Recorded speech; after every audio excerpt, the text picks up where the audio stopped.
నమస్తే welcome to ఈహా TV నేను సరిత ఈ భూ ప్రపంచంలో ఎక్కడ ఏది జరిగినా జగన్ ప్రభుత్వంపై నిందలేస్తూ అరిచి గావు కేకలు పెట్టే బ్యాచ్ ఇప్పుడు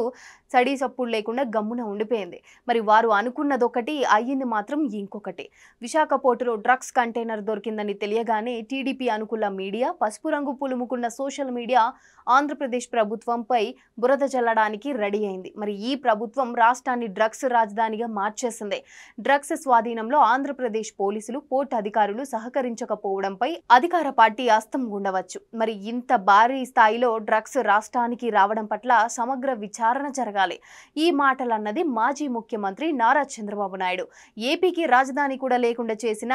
వైఎస్ఆర్ కాంగ్రెస్ ప్రభుత్వం రాష్ట్రాన్ని మాత్రం మాదక ద్రవ్యాలకు అడ్డగా మార్చింది ఎక్కడ గంజాయి పట్టుబడినా మూలాలు ఇక్కడే ఉంటున్నాయి విశాఖ పోర్టులో 25,000 కిలోల డ్రగ్స్ దొరకడం ఆందోళన కలిగిస్తుంది అయితే ఏపీలో డ్రగ్స్ మాఫియాను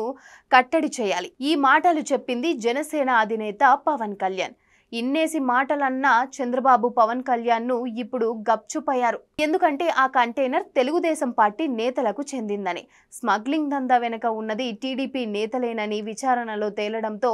నోళ్లు కట్టేసుకున్నారు వీరిద్దరు మరి మాదక ద్రవ్యాల స్మగ్లింగ్ వ్యవహారంలో నందమూరి నారా దగ్గుపాటి కుటుంబాల పేర్లు బయటకు వస్తుండడంతో ఇప్పుడు ఏం చేయడమా అని తలలు పట్టుకుంటున్నారు డ్రగ్స్ స్మగ్లింగ్ లో కోటయ్య చౌదరి వీరభద్రరావులకు ఆయా కుటుంబాలకు ఉన్న సంబంధాలు ఇప్పుడిప్పుడే బయటపడుతున్నాయి మరీ ముఖ్యంగా పురంధేశ్వరి కుమారుడు సమీప బంధువు ప్రసాదరావులతో కలిసి సంధ్య ఆక్వా కంపెనీ ఏర్పాటైందని స్పష్టమైంది అయితే లోకేష్ తోడలుడు గీతం యూనివర్సిటీ అధినేత భరత్ కుటుంబాలతోనూ వీరభద్రరావుకు సన్నిహిత సంబంధాలు ఉన్నాయి తెలుగుదేశం పార్టీ నేతలు దామచర్ల సత్య శ్రీకృష్ణదేవరాయలతో కోటయ్య చౌదరికి చక్కటి సాన్నిహిత్యం ఉందని తెలిసిందే అసే ఎన్నికల వేళ ఈ వ్యవహారాన్ని రాజకీయం చేసేసి అనుకూల మీడియాలో పేజీల కొద్ది కథనాలు రాయించేసి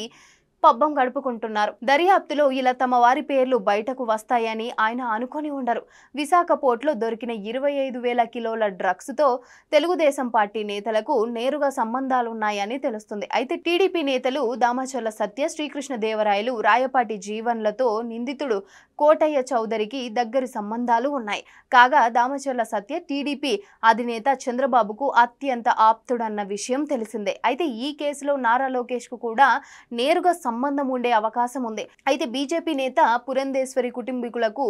వీరభద్రరావు వ్యాపార భాగస్వామి అయితే ఈయనకు టీడీపీ నేతలతోనూ బాలకృష్ణ వియంకుడి ఫ్యామిలీతోనూ సన్నిహిత్యం ఉంది అయితే తెలుగుదేశం పార్టీ అధికారంలో ఉన్న కాలంలో సంధ్య ఆక్వా కంపెనీ అనేక అక్రమాలు చేసింది ఇప్పుడు గగ్గోలు పెడుతున్న నారా చంద్రబాబు నాయుడు అసలు డ్రగ్స్ వ్యవహారం ఎక్కువగా జరిగింది తన హయాంలోనే అన్న సంగతి బహుశా ఆయనకు తెలియదు కాబోలు స్వయంగా ఆయన మంత్రులే ఈ విషయం చెప్పారు జగన్ అధికారంలోకి వచ్చిన తర్వాత స్పెషల్ ఎన్ఫోర్స్మెంట్ బ్యూరోను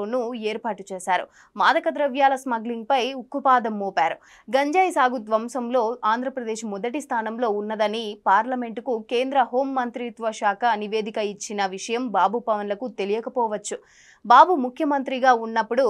ఆ సమయంలో 2016లో శ్రీలంకలో భారీ ఎత్తున గంజాయిని పట్టుకున్నారు ఆ గంజాయి ఆంధ్రప్రదేశ్ నుంచి వచ్చిందని భారత ప్రభుత్వానికి శ్రీలంక ప్రభుత్వం సమాచారం ఇచ్చింది అప్పుడు చంద్రబాబు సైలెంట్ గా ఉండిపోయారు దేశం మొత్తానికి గంజాయి సరఫరా విశాఖపట్నం నుంచే జరుగుతుందని అప్పట్లో టీడీపీ మంత్రి గంట శ్రీనివాసరావు కమెంట్ చేశారు అప్పుడు గంట మాటల్లో నిజం లేదని ఒక్కరంటే ఒక్క టీడీపీ నేత కూడా కౌంటర్ ఇవ్వలేదు చంద్రబాబు కూడా మౌనంగా ఉన్నారు మరో మంత్రి చింతకాయల అన్నయ్య పాత్రుడు కూడా ఇంచుమించు ఇలాంటి కమెంట్ చేశాడు గంజాయి అక్రమ రవాణాలో పోలీసులతో పాటు పెద్దల పాత్ర కూడా ఉందని అయ్యన్న పాత్రుడు సెలవిచ్చారు